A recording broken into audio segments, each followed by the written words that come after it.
ना किसी ने ईवीएम की बात की। मैं आपको बता रहा हूं क्या? ईवीएम के बिना नरेंद्र मोदी चुनाव नहीं जीत सकता है। विपक्ष की पार्टी को ये मशीनें दिखा दीजिए, क्या बोला तूने? खोल के हमें दिखा दीजिए ये कैसे चलती हैं। हमारे एक्सपर्ट्स को दिखा दीजिए, इलेक्शन कमीशन ने दिखा। फिर हमने कहा देखिए इसमें से कागज निकलता है, वोट मशीन में नहीं है, वोट कागज में है। ठीक है, आप मशीन चलाइए मगर कागज की भी गिनती कर दीजिए। इलेक्शन कमीशन कहता है नहीं, कागज की गिनती नहीं होगी। क्यों नहीं होगी? अच्छा, हमको सिखा दिया है। कैसे नहीं होगी? सिस्टम नहीं चाहता कि ईवीएम की गिनती हो जाए। क्यों? क्योंकि यह सिस्टम आपके धन को चोरी करने का सिस्टम है। कुछ आया समझ में? आप ऑर्गेनाइज कराते हैं ये राहुल गांधी के फेल होने पे क्यों ये नंबर दिखाते हैं? रागिनी जी ने तो इतना बड़ा लंबा चौड़ा चिट्ठा पढ़ दिया राहुल गांधी का। मान लो भाई कि राहुल गांधी इनके मतलब धूल चेहरे पे है, ये आईना ही साफ करते रहेंगे। मान लो राहुल गांधी इस देश के प्रधानमंत्री हैं, मान लो, क्योंकि होना नहीं है कभी। जैसे ये एक अलग ही गुमान में जीते रहते हैं। वो बहुत अच्छे स्टार परफॉर्मर हैं और ये बिल्कुल ठीक कह रहे हैं आप। ये जिस तरीके से पिछले 62 में से 43 चुनाव राहुल गांधी हारे हैं ना, वो हारे नहीं है, रिवर्स कर दो, जीते हैं। रागिनी जी के हिसाब से तो राहुल गांधी जीते हैं। भाई मान लिया, आप खुश हो जाइए, आप इसी खुशी में रहिए, जीवन भर ऐसे ही आईना साफ करते रहिए, हम आपके साथ हैं भाई। कब तक माता जी का रिज्यूमे दिखा दिखा के बेटों को बेचोगे? कैसे चलेगा भाई, बताइए ना कैसे चलेगा? अरे किसने कहा कि सोनिया जी का जो ट्रैक रिकॉर्ड है वो खराब है? उसको बताने में लगे हुए हैं। अरे भाई माता जी की उम्र हो गई है, सब उनका सम्मान करते हैं, सब उनको पसंद करते हैं, वो देश की अच्छी नेता है, लेकिन बेटा कब तक चल... मेरे दिल में देशभक्ति थी। अच्छा ठीक है। मैं चाहता था कि मैं लद्दाख में जाकर ठंड में कांपूं। झूठ बोल रहा है। देश के दुश्मनों के सामने कांपूं। और एक दिन अगर मौका बने तो उनकी गोली भी खाऊं। क्या बोला तूने? यही नहीं, अभी और सुनिए। ये मैंने सोचा था। राहुल जी अग्निवीर लागू कर दिया। मेरे देश ने मुझे धोखा दिया। नहीं, तुम्हारे देश ने तुम्हें धोखा नहीं दिया, तुम्हारी सेना ने तुम्हें धोखा नहीं दिया, उसी शक्ति ने तुम्हें धोखा दिया है। नरेंद्र मोदी भाइयों और बहनों सिर्फ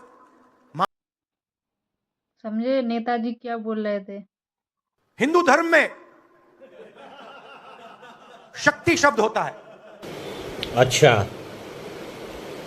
ठीक है। एक शक्ति से लड़ रहे हैं। अब सवाल उठता है वो शक्ति क्या है?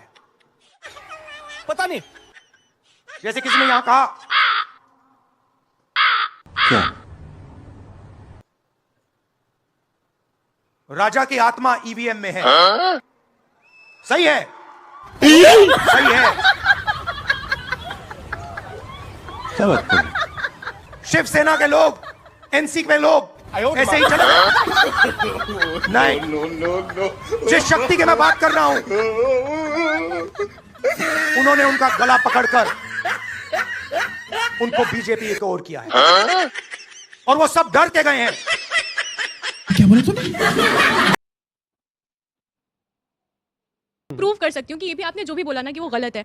कुरान की 2, 3, 4, 5, 10 आयतें मैं अभी खड़े खड़े बता सकती हूँ आपको। अब मैं जवाब दे सकता हूँ? बिल्कुल बिल्कुल। कुरान पाक में तो जाति का कॉन्सेप्ट नहीं है, परंतु आज भारत में आप मुझे बता दीजिए कि कुछ लोग अपने आप को सैयद और अशरफ मानते हैं और जो घोसी, जुलाहा, हलालखोर, धोबी, जिन लोगों को मस्जिदों में, और मैं आपको एक नहीं अनेकों बिहार से लेकर तमिलनाडु तक सारे उदाहरण दिखा दूंगा। सुन लीजिए मेरी बात सुन लीजिए भाई। ये क्या तरीका है?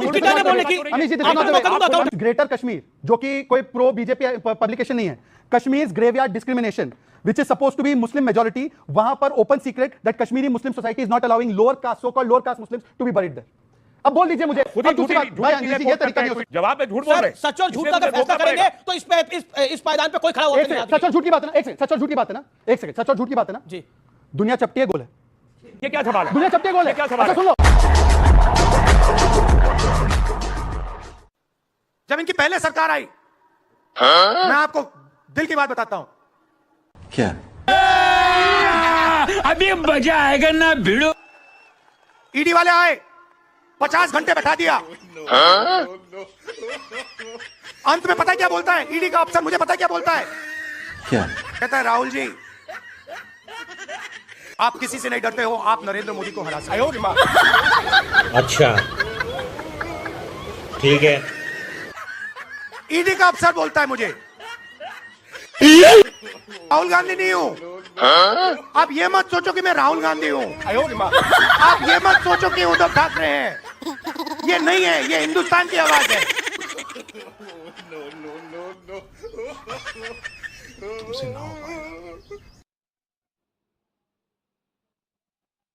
आपने टीवी देखा?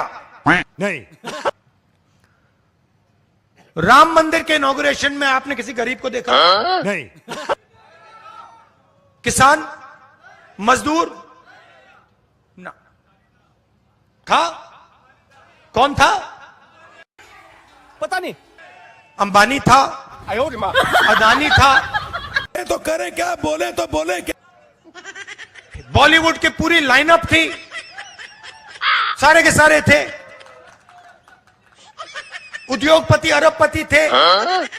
मगर राम मंदिर के इनॉग्रेशन में एक गरीब नहीं था, एक किसान नहीं था, एक बेरोजगार युवा नहीं था। आलू का चिप्स का पैकेट कितने का बिकता है? पता नहीं। 10 रुपए का, 5 रुपए का। उसमें कितने आलू होते हैं? पता नहीं। आधा आलू होता है उसमें। अच्छा, ठीक है। तो किसान सिर्फ ये कह रहा है कि भैया ये जो 5 रुपए का पैकेट है, इसमें हमारी मेहनत है, इस मेहनत का थोड़ा सा फल हमें भी दे दीजिए। यही नहीं, अभी और सुनिए। अभी मजा आएगा ना भिड़ो। हमें आप 1 रुपया दे दीजिए। समझ गए नेताजी क्या बोलना चाहते थे?